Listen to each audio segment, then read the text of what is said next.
Under the carpet, there's a plywood subfloor. When the subfloor was installed, it was nailed to the joists that are spaced 16 inches on center.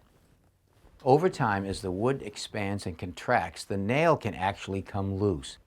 And when the nail comes loose, it moves in the wood. And that movement of the wood and the nail is actually causing your squeak. So there's no safety concerns here, it's just a nuisance. All we have to do is reattach the subfloor to the structure, and we can do that without tearing your room apart. That sounds great. All right, let's get started. Thanks.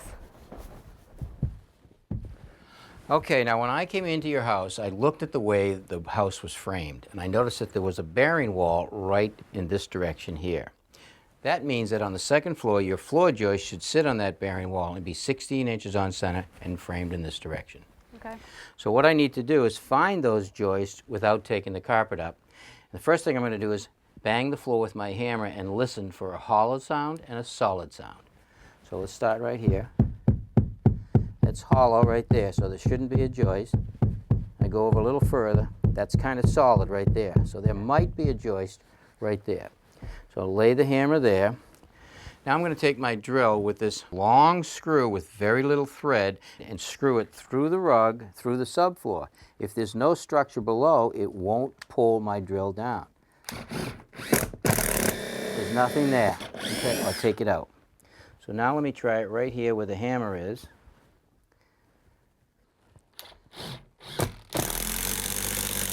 All right, there's a joist right there. Okay. Now, I know that's my first joist. I take my tape measure, run it across the floor, and I'm going to place it on 16 inches right here. And now I know that every 16 inches across this room will be another joist.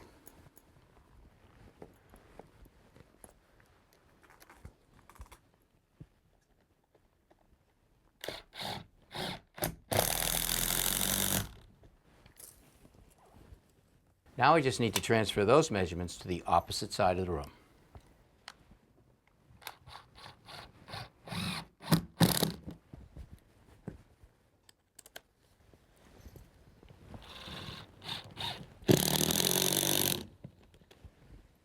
All right, we located the joist on each side of the room with a screw, and I left the screw head sticking up and attached the string line from one side of the room to the other. So now we know the exact location of the joist through the carpet. Okay.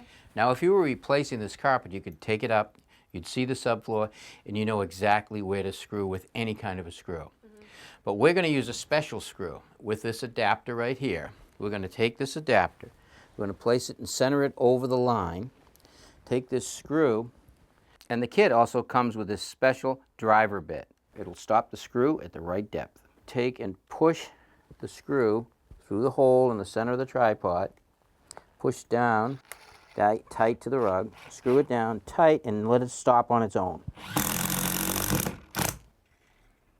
Okay, now that pushed it right down and that pulled the subfloor to the joist nice and tight.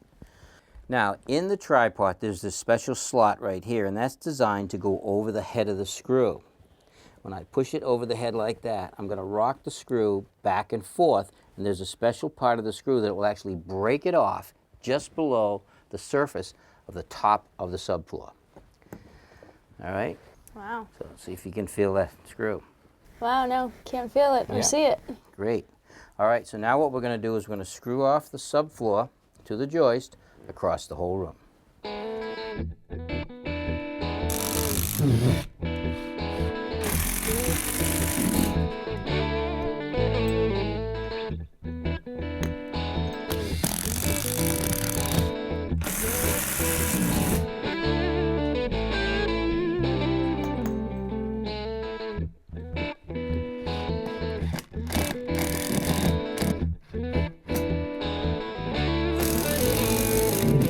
All right, Marion, it's all tightened up. What do you think? I don't hear anything. That's the plan. This is great.